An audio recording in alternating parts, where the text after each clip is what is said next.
வணக்கம். நான் உங்கள் அம்மா வீட்டு சமையல் மீனாட்சி. ஒரு vlog போட்டிருந்தேன். அதில் வந்து நீங்கள் இந்த சோஃபாவை பார்த்துட்டு நிறைய பேர் கேட்டிருந்தீங்க, இந்த சோஃபா என்ன ரேட்டு, இது வந்து கம்ஃபர்டபுளாக இருக்கா என்ன ஏதுன்னு கேட்டிருந்தீங்க. இது வந்து எனக்கு சௌகரியமாக தான் இருக்குது.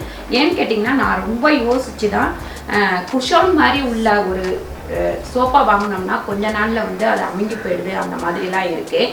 அதனால தான் நான் வந்து மரத்தில் செஞ்சு அது மேலே குஷன் போட்டிருக்கிறதெல்லாம் பார்த்து வாங்கினேன். ரெண்டாவது இதை க்ளீன் பண்ணுறதுமே நான் வந்து காட்டுறேன். அடுத்து இதுக்கு மேலே வந்து ஒரு கவர் தைச்சி போட்டோம், ஆனால் அது கொஞ்சம் செட் ஆகலை. நான் அடுத்த ஒரு வீடியோவில் இதுக்கு கவர் எப்படி தைக்கிறது, எப்படி போட்டால் நல்லாயிருக்கும் அப்படின்றதையே காட்டுறோம். இன்றைக்கி நம்ம இந்த சோஃபா வந்து என்ன ரேட்டு, எந்த இடத்துல வாங்கணும், இப்போ எப்படி க்ளீன் பண்ணுறது அப்படின்னு சொல்லிட்டு தான் இந்த வீடியோவில் நம்ம பார்க்க போகிறோம். வாங்க. ஃபஸ்ட்டு பார்த்திங்கன்னா, நான் வாங்கும் போதே கொஞ்சம் யோசித்தேன். குஷன் வந்து ரொம்ப அழகாக இருந்தது, இந்த சைடில் போடுறது, அதுக்கப்புறம் லென்த்தாக போடுறது அந்த மாதிரிலாம் இருந்தது.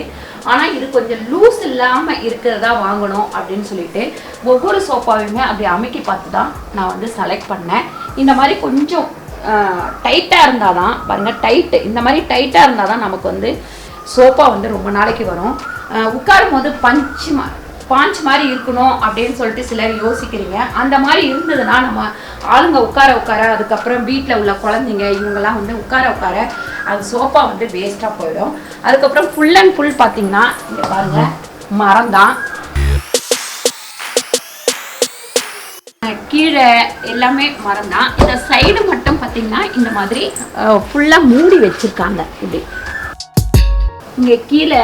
அதுக்கப்புறம் பாருங்கள், இந்த இடம் வந்து கால் ரொம்ப ஸ்ட்ராங்காக வச்சுருக்காங்க பாருங்கள். 3 இடத்துல இது உள்ளே வருது, அதாவது முன்னாடி வைக்காமல் நம்ம இடிச்சுப்போன்னு சொல்லிட்டு கொஞ்சம் நல்லா உள்ளே வச்சுருக்காங்க. இங்கேயுமே நம்மளுக்கு வந்து கொஞ்சம் நம்ம வந்து கீழே பெருக்கிட்டு இருக்காங்க, அந்த நேரம் வந்து நம்ம உட்காந்துருக்குறோம், பெருக்குறாங்க அப்படின்னா இப்படி எடுத்து நம்ம அப்படி கால் வச்சுக்கலாம். அந்த மாதிரி சௌகரியமும் இதில் இருக்குது. அதுக்கப்புறம் இந்த சோஃபா வந்து ஒரு 7-8 வருஷம் நமக்கு வந்துருச்சு அப்படின்னா தூக்கி போட வேண்டாம், இந்த குஷன் மட்டும் மாற்றிக்கலாம். மாற்றுறதுக்கு 3000-5000 ரூபா வரும் அப்படின்னு சொல்லிட்டு கடையில் வாங்கும்போது சொன்னாங்க. இதோட ரேட்டு பார்த்திங்கன்னா, அதாவது லென்த்தாக ஒன்றும் 2 சோஃபா அந்த சைடு வந்திருக்கு. இது 28,000 அவங்க சொன்னாங்க. நாங்கள் வந்து அப்படி இப்படி ரேட் பேசி, ரொம்ப பெரிய கடைக்கு போனோம்னா கண்டிப்பாக நமக்கு ரேட் குறைச்சி தரமாட்டாங்க, சொல்கிற ரேட்டுக்கு தான் நம்ம வாங்கணும். இது பார்த்திங்கன்னா சிம்பிளான ஒரு கடை தான், ரொம்ப சிம்பிளான கடை தான்.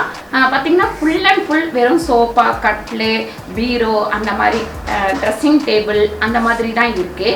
அது பார்த்திங்கன்னா மதனந்தபுரத்தில் தான் அந்த கடை இருக்குது. கடையோட பேர் வந்து மறந்து போயிடுச்சு. நான் வந்து தேடி எடுத்து உங்களுக்கு கீழே அவங்களோட அட்ரஸ் வேணால் நாங்கள் கொடுக்குறோம், நீங்கள் ட்ரை பண்ணி பாருங்கள். ரெண்டாவது, இந்த மரம் வந்து நாங்கள் வாங்குற அன்னைக்கு இந்த மாடல் வந்து 4 சோஃபா வந்து இறங்கி இருந்தது. இறக்கி ஒரு 10 நிமிஷத்துலேயே ஃபஸ்ட்டு நாங்கள் வந்து வேறு கடையில் போய் பார்த்துட்டு வரலான்னு போயிட்டு வர்றதுங்காட்டியுமே ஒரு சோஃபா வந்து புக் ஆயிடுச்சு. அதுக்கப்புறம் நாங்கள் புக் பண்ணோம். மறுநாள் போகிறோம், அந்த 2மே சேல் ஆயிடுச்சு. இப்போ இது வந்து நம்ம எப்படி க்ளீன் பண்ணுறதுன்னு பார்க்கலாம். இது மேலே எதுக்கு கவர் போடணும் அப்படின்னா, கண்டிப்பாக அழுக்காயிரும். இந்த பாருங்க, நடுப்புற தண்ணி விட்ட தொட்டு இந்த மாதிரி ஆயிடுச்சு.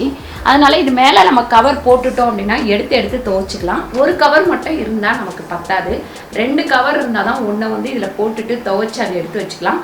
ஒரு 20 நாளைக்கு ஒரு டைமோ இல்லை 1 மாதத்துக்கு ஒரு முறையோ நமக்கு வந்து சோஃபா வந்து வேறு டிசைனில் இருக்கிற மாதிரி லுக்காகவும் இருக்கும். இப்போ நான் ஏற்கனவே அந்த சோஃபா கவரை வந்து தூக்கி வச்சுட்டேன். ஏன்னா நான் செலக்ட் பண்ண கலர் வேறு, அவர் தைச்சதுமே சரியாக தைக்கலை. நான் வந்து இப்போ அடுத்து ஒரு வீடியோவில் நம்மளே வீட்டில் துணி வாங்கிட்டு வந்து எப்படி சோஃபா கவர் தைக்கிறது அப்படின்னு சொல்லிட்டு உங்களுக்கு வீடியோ போடுறேன். அதோட செட்டு இந்த பக்கம் 2 இருக்குது. எல்லாமே நம்மளுக்கு வந்து நீங்கள் நிறைய பேர் பார்த்துருப்பீங்க, நிறைய வீடியோவில் நான் இதில் தான் உட்காந்து பேசியிருப்பேன். பேசுகிற வீடியோ எல்லாமே இந்த சோஃபாவில் உட்காந்து தான் நான் பேசியிருப்பேன். நல்லாவே நமக்கு சௌகரியமாக இருக்குது. ரெண்டாவது, பசங்க வந்து குதிக்க வேணான்னு அவங்கள நம்மளை திட்டுற வேலையும் இந்த சோஃபாவில் இல்லை. ஏன்னு கேட்டிங்கன்னா ஸ்ட்ராங்காக இருக்குது, அதனால் அவங்க குதிச்சாலுமே ஒன்றுமே ஆகாது. அதுக்கப்புறம் பார்த்திங்கன்னா, நம்ம வயசானவங்க இருக்கிறாங்கன்னா இதில் உட்காந்து நல்லா இப்படி சாஞ்சிக்கிறதுக்கு சௌகரியமாகவும் இருக்குது. இந்த பழைய காலத்தில் அந்த ஈச்சி சேர் மாதிரி ஒன்று இருக்கும், அதில் உட்காந்து சாஞ்சிப்பாங்க. இதுவே நமக்கு வந்து சௌகரியமாக இருக்குது இப்படி சாஞ்சிக்கிறதுக்கு. கழுத்து வலி இருக்கிறவங்களுக்கு கூட இது கொஞ்சம் சௌகரியமாக இருக்கும். அதுக்கப்புறம் இப்போ நம்ம வந்து சோஃபாவை எப்படி க்ளீன் பண்ணுறதுன்னு பார்ப்போம். இந்த மாதிரி ஒரு ப்ரஷ் வச்சுக்கோங்க. உள்ளே இருக்கிற இந்த அழுக்கு வந்து இப்படி வெளியே எடுத்துடலாம்.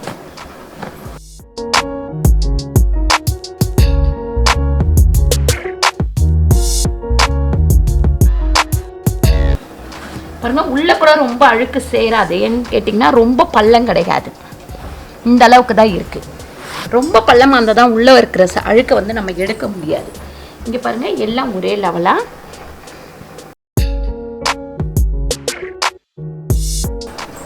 முதல்ல வந்து இந்த காஞ்ச துணியை வச்சு ஃபஸ்ட்டு வந்து நம்ம வந்து உட்டெல்லாம் வந்து காஞ்ச துணி வச்சு துடைக்க வேணாம். அப்புறம் இன்னொரு சௌகரியம், இந்த உட்டு வாங்கினா சில குழந்தைங்க இடிச்சுக்கோ அப்படின்னு பயப்படுறீங்க. இந்த மாதிரி இருக்கிற மாதிரி வாங்கினீங்கன்னா உங்களுக்கு குழந்தைங்க இடிச்சா கூட ஒன்றுமே ஆகாது. சிலர் வந்து கூராக இருக்கும் மாடல் பார்த்து வாங்குவாங்க. அந்த மாதிரி வாங்கும்போது குழந்தைங்க வந்து கீழே குதிச்சு கீழே விழும்போது அடிபட்டுடும். அதனால இந்த மாதிரி நல்லா ஸ்டைலிங் பண்ணி வச்சிருக்கிற மாதிரி வாங்கினீங்கன்னா இதில் வந்து ரொம்ப அடிப்படாது. இப்போ ஃபஸ்ட்டு வந்து நம்ம காஞ்ச துணியை வச்சு இந்த உட்டு வரைக்கும் துடைச்சிக்கலாம்.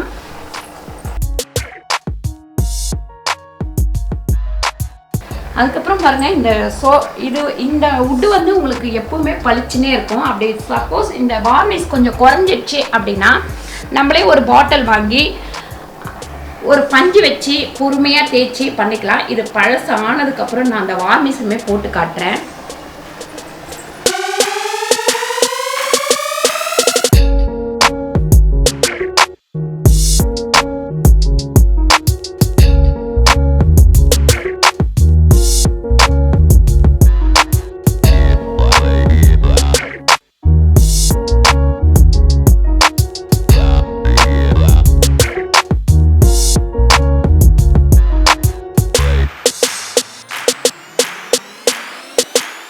இதில் கொஞ்சம் சோப்பாயிடும் ஷாம்பு போட்டிருக்கேன்.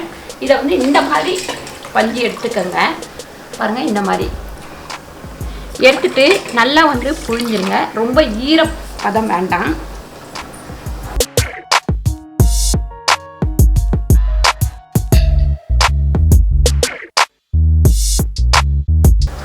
எப்பவுமே இந்த உட்கார்ற இடத்துல மட்டும்தான் நமக்கு வந்து அழுக்கு நல்லா சேரும்.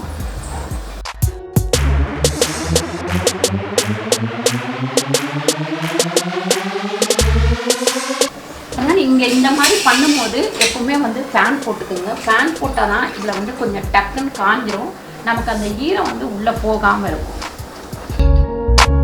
பாருங்க பசங்க பேனாவை போட்டு இந்த மாதிரி கிறுக்கி வச்சுருக்காங்க. இந்த மாதிரி தேய்ச்சிட்டு அதுக்கப்புறமா இப்படி எடுத்திங்கன்னா வந்துடும்.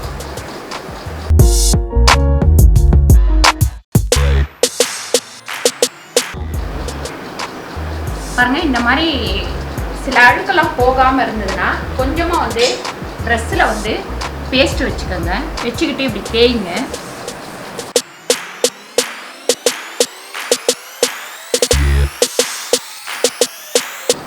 இந்த மாதிரி வந்து நல்லா நனைச்சி ஒட்டை புழிஞ்சிருங்க. புழிஞ்சிட்டு தொடச்சிக்கோங்க.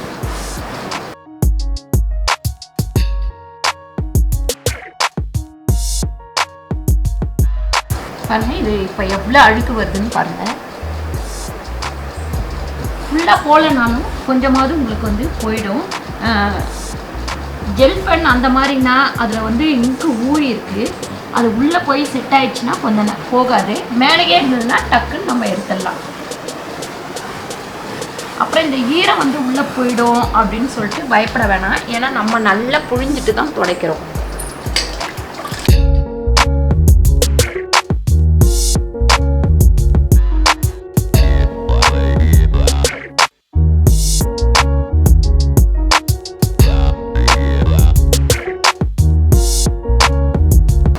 கண்டிப்பாக வந்து தண்ணி வந்து ரொம்ப நல்லா புழிஞ்சிக்கணும். நீங்கள் அப்படியே கொஞ்சம் ஈரத்தோடு எடுத்திங்கன்னா கூட சோப்பா வந்து வேஸ்ட்டாக போயிடும். நல்லா ஒட்டாது பாருங்க, தண்ணியே இருக்காது. இந்த அளவுக்கு புழிஞ்சிக்கணும்.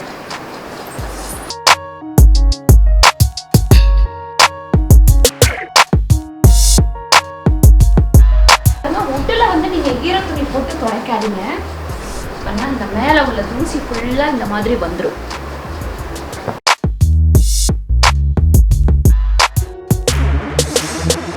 பாருங்க வேறு தண்ணி மாற்றிக்கலாம். பாருங்கள் இந்த சைடெல்லாம் கூட நம்ம இழுத்து துடைக்கிறதுக்கு க்ளீன் பண்ணுறதுக்கு எல்லாத்துக்குமே சௌகரியம். கை போகிற அளவுக்கு தான் வச்சுருக்காங்க. இந்த பக்கமும் நீங்கள் கை விட்டு துடைக்கலாம். சரி இந்த பக்கம் எட்டலை அப்படின்னா இங்கேயுமே நம்ம துடைக்கலாம். பாருங்கள் லைட்டாக நம்ம ஈரம் போட்டு தொடச்சி முடிச்சுட்டு கொஞ்சம் கதவு ஜன்னல்லாம் திறந்து வச்சிங்கன்னா வெளியில் இருக்கிற அந்த அனல் வந்து கொஞ்சம் சோப்பா வந்து நல்லா பளிச்சுன்னு ஆகிடும். நம்ம திறந்து வச்சிடலாம்.